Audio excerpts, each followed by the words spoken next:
All praise be to Allah subhanahu wa ta'ala, the cherisher and sustainer of the worlds, and peace be upon Muhammad, the messenger of Allah. Most respected and revered General Secretary of Aniyambadi Muslim Educational Society, Ali Janab, Ghani Muhammad Azhar Sahib, esteemed Assistant Secretary, Nari Muhammad Naeem Sahib, distinguished dignitaries on the dais, fellow teachers, historians across the state and the country, dear students, dear brothers and sisters. At the outset, I would like to express my sincere gratitude and profound thanks to the Postgraduate and Research Department of History of this college for having invited me to deliver the keynote address today on this important seminar. Dear friends, the very purpose of this seminar, the objective behind this, everything was explained by the previous speakers. I do not want to elaborate on that. The very first point which I would like to impress in my keynote address is the paradigm shift in historical writing. You must know the fact that the art of writing history, documenting history very objectively, was introduced to the mankind by a great historiographer, Ibn Khaldun, in his Muqaddama, Introduction to History. How history is to be objectively recorded. Based on his clues of historical writing, we find that there was a focus on writing history at the national perspective. If you look at the history of India, we can find that the British imperial historians had an agenda of their own in writing history, and they focused only at the national perspective.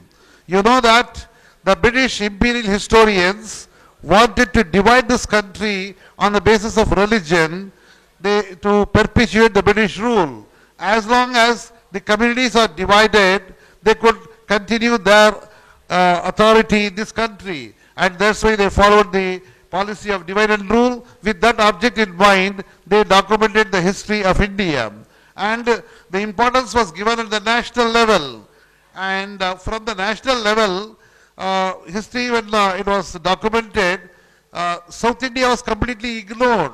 It was completely neglected. And people like Nilakanta Shastri, Satyanath Iyer, then Srinivasa Iyengar, K.K. Pillai, such people had taken up the task, and they started documenting the history of the southern region. And as a result of that, we could find the history of South India. Harun Khan Sherwani, for example, has documented the history of Deccan. And following that, the Nilakanta Shastri documented the history of the Cholas. Likewise, the regional history, from the paradigm shift was from national to regional level.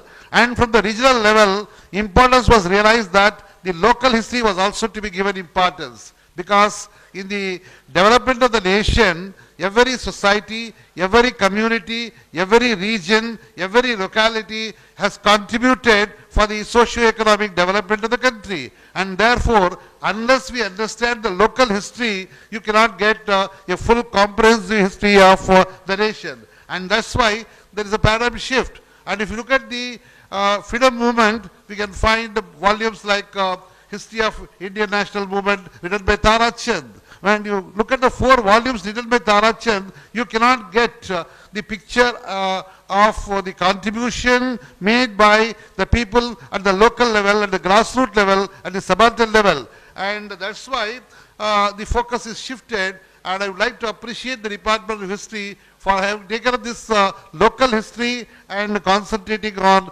Vellore district. And here, the second point which I would like to impress upon the audience is the dangerous consequences of the distortion of historical writing. We can find what kind of history we want, what kind of history is being given to us. This is a very big question. My dear friends, as long as history is subjective, Please remember this.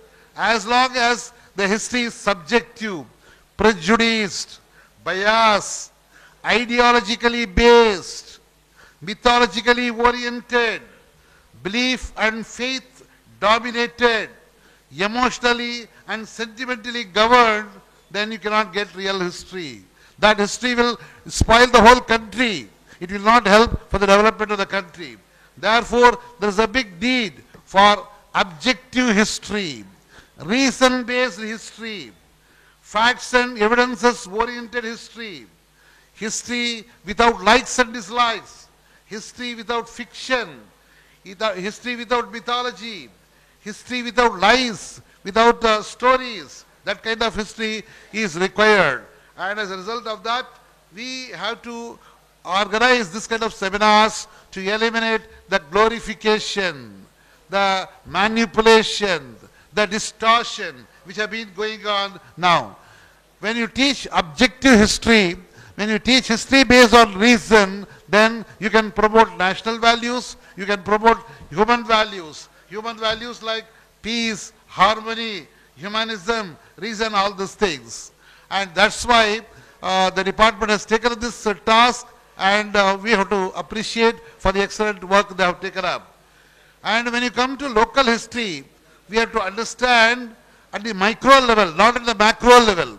And for that, I would like to take up the institution itself, Islamia College itself. Though it appears to be an educational institution, if you look at the past of this particular college, you will be surprised, you will be amazed to note that this institution has played a conspicuous role, a tremendous role in the national movement. I would like to draw before this audience few points, because other things are going to be deliberated by the scholars here. We are very happy to note that more than 30 to 40 articles have come. Historians and history professors from different parts of the state have assembled here with research papers, and they will be elaborating all those things. I would like to highlight few points with regard to focusing on Islamia College only. My dear friends, Indian National Congress was established in 1885. Muslim League was established in 1906. There was both the Indian National Congress and Muslim League were at loggerheads. There was a big confrontation between the Indian National Congress and the Muslim League over one particular issue. And that particular issue was providing separate communal reservation. And that particular issue, Indian National Congress did not want that. But Muslim League was very particular about this separate communal reservation. And that tussle, that loggerheads, that rift was brought to an end by the key role played by one person from Islamia College. And that tussle was resolved in the Lucknow Pact. Those who have studied history might be aware of this. In 1916, there was a meeting between the leaders of the Indian National Congress and the Muslim League, and Lucknow Pact was concluded, and as a result of this, the Indian National Congress was made to accept, concede the demand of separate communal representation.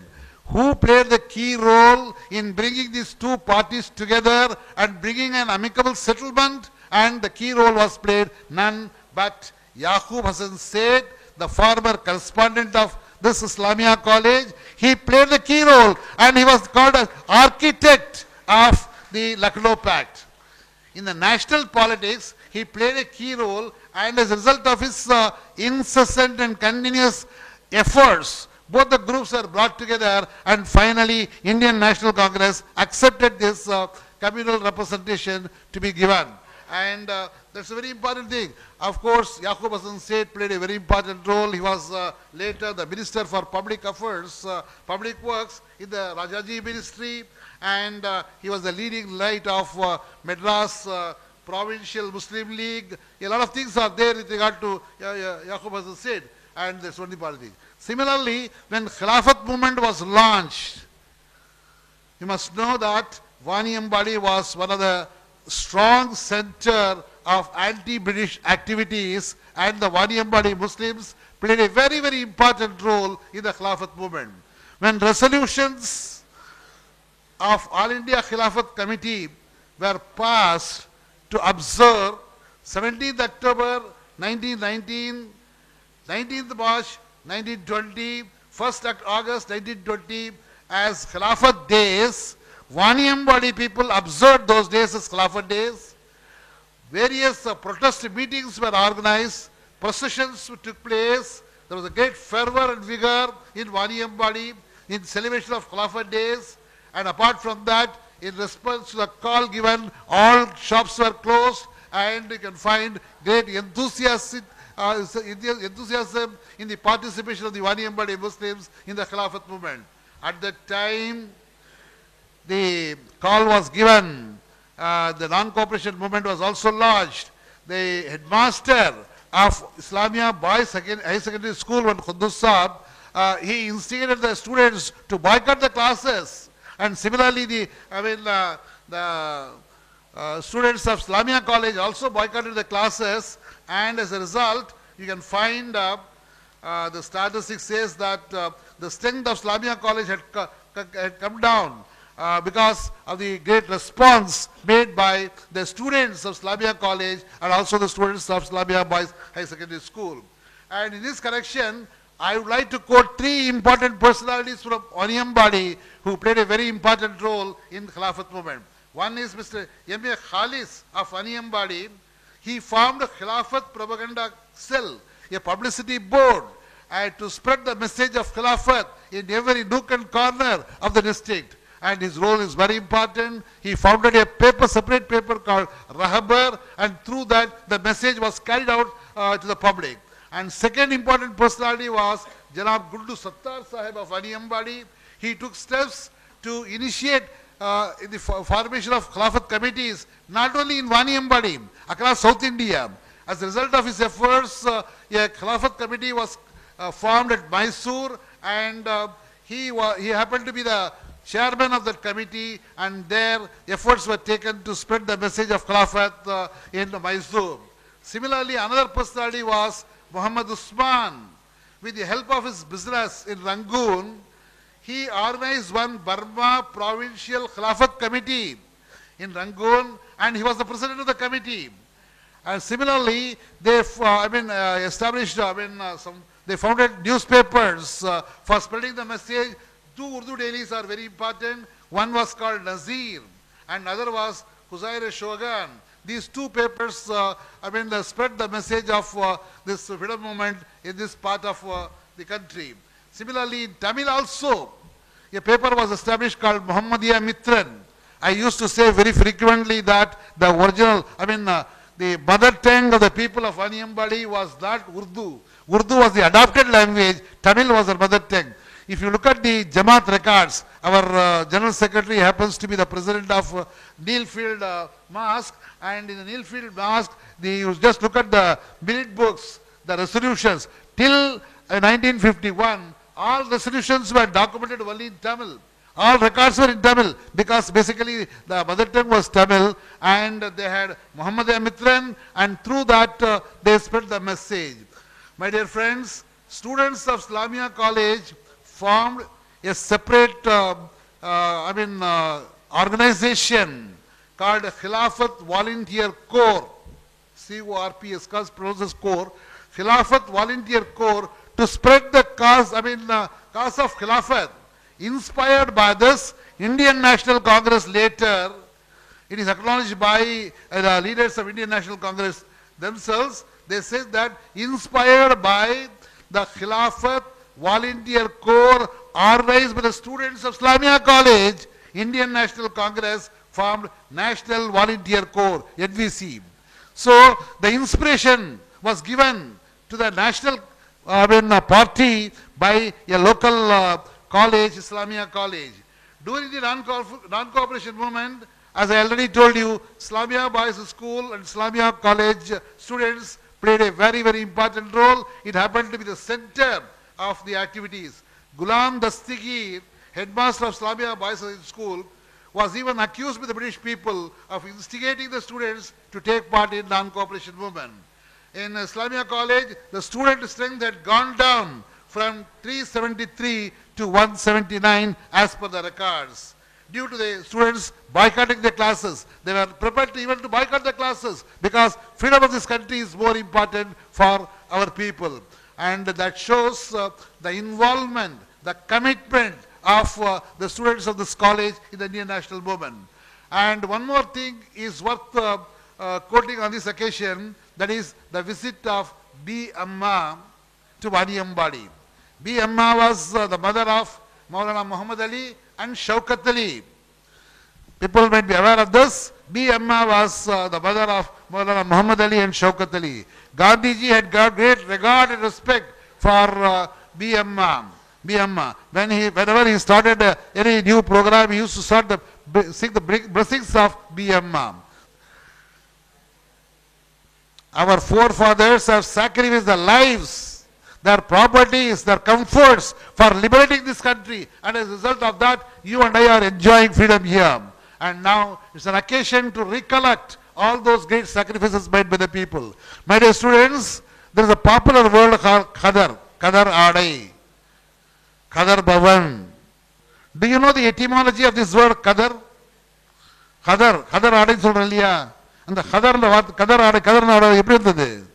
When Mahatma Gandhi ji went to seek the blessings of B. Amma during the course of this national movement, she presented a shawl that was woven by B. Amma to Mahatma Gandhi. Mahatma Gandhi asked, "Oh B. Amma, what are you doing? आप क्या कर रहे हो?" तो B. Amma replied, "हम आपकी खदर कर रहे हैं, हम आपकी खदर कर रहे हैं." From that khaddar only, that खदर आड़े, खदर, the word, the etymology has come, and she visited Vaniyambadi. B. Amma visited Vaniyambadi, the mother of Maulana Muhammad Ali and Shaukat Ali, and she stayed at the residence of Janab Namazi Abdullah Sahib. His wife, the wife of Namazi Abdullah, Mastan Zulekha B. and B. Amma approached various ladies in Vaniyambadi. They conveyed the message of Khilafat. They spoke about this need of freedom movement and the importance of the movement, everything.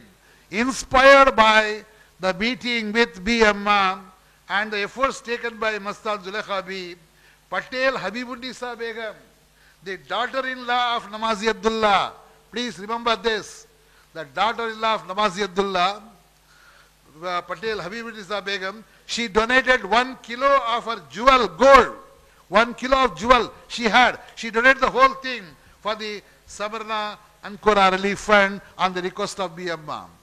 The people donated, their properties, their jewels, is because of the inspiration given by B. Amma in Vaniyambadi. Similarly, in Vaniyambadi, there are 3 other important personalities worth to be mentioned here. One is Maulana Fazlur Rahman of Vaniyambadi. He was sentenced to 1 year jail by Tirupattur court for his involvement in the Khilafat movement. C.K. Abdul Subhan, the chair, who later became the chairman of Vaniyambadi municipality from 1947 to 48, he also took part in the Khilafat movement. Haji Abdul Rahim Saab organized Khadar Society in Vaniyambadi. Maulvi Khatib Hafiz Sahib, Muhammad Abdul Jalil, General Secretary of the Taluka Congress Committee, organized and led the people of non-cooperation movement. Similarly, Janab Basha Sahib of Haji Street, Vaniyambadi, in the 4th area, he actually took part in the individual Satyagraha, for which he was imprisoned at Chennai and Bellary prisons for 2 years. Then similarly, M.A. Abdul Madar Sahib of Chandiapet, Vaniyambadi, Madar Sahib of Chandiapet, Vaniyambadi, another great personality who got involved in individual Satyagraha, and he was imprisoned at Rajmundry jail. Therefore, you have got a lot of people who participated in the national movement, and whenever, not only in the Khilafat movement, in the non-cooperation movement, in the civil disobedience movement, in the home rule movement, in everything we can find the people of Vaniyambadi being, responding to the call of the national leaders and sacrificing their comforts, properties, lives, everything for the liberation of this country. And we were talking about Ubaidullah. Ubaidullah's grandson was being honored. He was the vice president of the Tamil Nadu Provincial Congress Committee, actually a native of Vaniyambadi. Later got settled at Vellore. That's why he's called Ubaidullah of Vellore. in whose name you have got the bus stand now, Ubaidullah bus stand. As was already pointed out by Abul Fazl, when Kamaraj was arrested, the mantle of the responsibility of conducting the movement was given to V.M. Ubaidullah. In this connection, I would like to tell you one important thing. Ubaidullah was the member of the Rajya Sabha, a great parliamentarian also.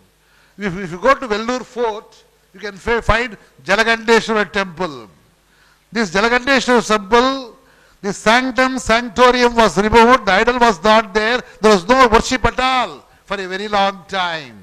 The person who raised this issue in the Rajya Sabha, the person who fought for the restoration of the sanctum sanctorium in the Jalagandeshwara temple, the person who was responsible for restoring the, puja and other religious activities in the temple was none but V.M. Ubaidullah. And I have got a letter written by our Pandit Jawaharlal Nehru acknowledging the great efforts made by V.M. Ubaidullah for this. Cutting across religion. There is no connection between Ubaidullah and Jalagandeshwara temple. There was no friction, there was no division of religion among the freedom fighters. They forgot about religion. All people have contributed for the emancipation of this country from the British domination. And right from the beginning, you can find this Hindu-Muslim unity. Actually, according to Veer Savarkar, 1806 Vellore Mutiny was the prelude to the Indian national movement at a later stage. In 1857, the great rebellion took place.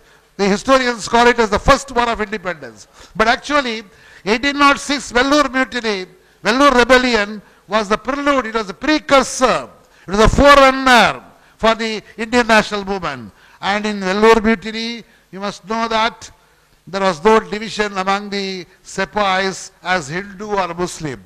Both Hindus and Muslims, they joined together as Indians. And they removed the flag of the British and they raised the flag of Tipu Sultan. They wanted to restore that authority. And more than 300 soldiers were killed in that Vellore Mutiny. And my good friend Mr. Manikumar has documented a book on Vellore Report of 1806. Everybody should go to this book, Vellore Report of 1806. And here you can find, similarly under the leadership of Bahadur Shah in 1857, all people of India, cutting across religion, cutting across region, joined together as Indians. All these politics you cannot find during the course of this Vellore movement. In this connection, I must tell you one important thing.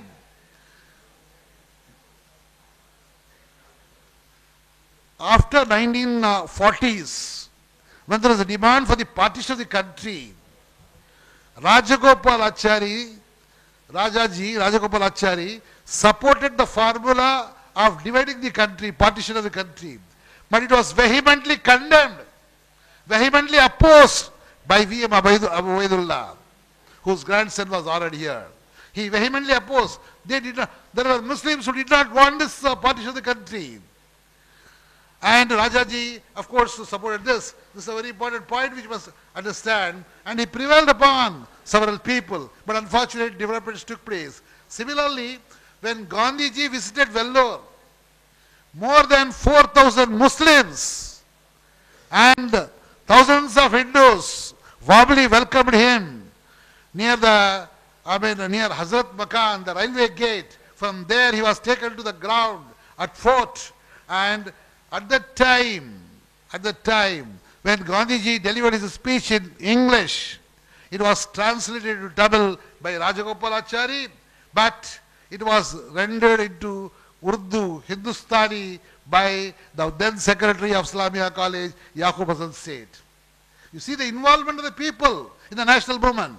That speech was translated by Yaqub Hasan Seth. Similarly, there was a great personality by name Maulvi Ahmadullah Shah. I think some people are going to present papers on this. His pivotal role in the Vellore Mutiny is remarkable. Veer Savarkar himself acknowledges as a person who utilized his speeches, his oratorical skills, his writings, his energy, everything for achieving freedom from British imperialism. And here, the British garrison at Lucknow, he was native of Arcad actually, and later he migrated to Faizabad. He is known as Maulvi Ahmadullah Shah Faizabadi, but basically from Arcad. He became a Maulvi, Sufi saint, but even Maulvi, Sulamas, Sufi saints, they took active part in the freedom struggle. And one important incident is to be quoted here, worthy of mention. William Thomas Fornes himself has said this, Veer Savarkar has acknowledged. And in British garrison at Lucknow was at the receiving end due to the fierce onslaught made by Maulvi Ahmadullah Shah and his men. They were about to surrender. British forces were about to surrender. And at that time, William Thomas Fornes has documented, but for the help, but for the support, please note down this, but for the support rendered by the Mahans of Hanumangiri in Ayodhya, Hanumangiri, Mahans of Ayodhya, but for the support, the British garrison in Lucknow would have died of starvation or would have surrendered before Ahmadullah Shah and his forces, and India's history would have been different. India's history would have been different. This is documented by Thomas Fornes and it is acknowledged even by Veera Savarkar. He was originally from Arcad, as I told you, and when British forces cracked down on local chieftains in Tamil Nadu, he migrated from Chennai to Faizabad and later. But such a person, he was a terror. He was a nightmare to the British people. The British people announced that 50,000 cash would be given to those who bring the head of Ahmadullah Shah. And at that time, it is very unfortunate that the king of power, Jagannath Sinha, stealthily contacted this Ahmadullah Shah, gave him a promise that he would extend all support and invited him to come to his fort. And when Ahmadullah Shah approached his fort, the brother of Jagannath Sinha murdered him stealthily. That is an unfortunate incident. Similarly, there is a big controversy with regard to Tipu Sultan now. And Tipu Sultan was a nationalist. He fought for the freedom of this country. He was not prepared to surrender. He said, I am prepared to live like a lion even for one day than a jackal for 100 years. Such a person. If you look at the statistics of his administration, 90% of the population of the state of Tipu Sultan were Hindus, only 10% Muslims. And as regards his donations, in terms of lands, grants, gold and all, very remarkable.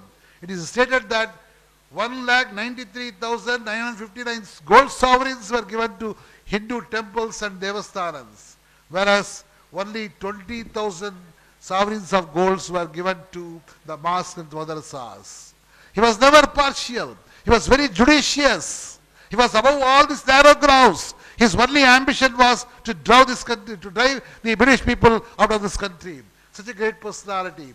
So all these the big things are there. I do not want to take much of your time. I know that there are people here. This Department of History has been focusing on local history, on this kind of issues for the past 2 decades. And I'm very glad to tell you that already several papers were, research papers were made by this department, by scholars of this department. And Sarsa is very much here. She prepared a dissertation on the role of Ambur in freedom struggle. Some 10 years ago, under my supervision, her thesis on this Ambur struggle. Likewise, the great personalities whom we have referred here, already people have documented, and during the course of this deliberation, many more interesting papers will come out, and I'm very glad to see this kind of good response across the state. And above all, we have got in our midst the author of a book, Immortals, a very monumental work. Syed Nazeer Saab has come. He is going to be honored today afternoon, and our Imam Saab from Trichy has come. In fact, he organized a program of this kind in a very grand manner at Trichy, where I had the privilege of participating in that seminar and giving a presentation of the role of faqirs in freedom struggle. Faqihs generally means religious mendicants. And these religious mendicants, Muslim faqihs, they played a very important role in disseminating the information of this freedom among the public in a secret way. And that gave a lot of help, facilitated for this Indian struggle. So I had the privilege of participating in the seminar. A very big seminar was organized. Such illustrious personalities are here, and we are going to have this program with fruitful discussions, deliberations and all. I thank the organizers for giving me this opportunity. I appeal to all students, please listen the great sacrifices made by our forefathers for giving you freedom, as a result of which we are enjoying freedom here. And unless we recollect their great services with gratitude, we would be, ungrateful people. And therefore, it is essential for all our students to know the real history, understand the real history, and for that the department has taken this great initiative.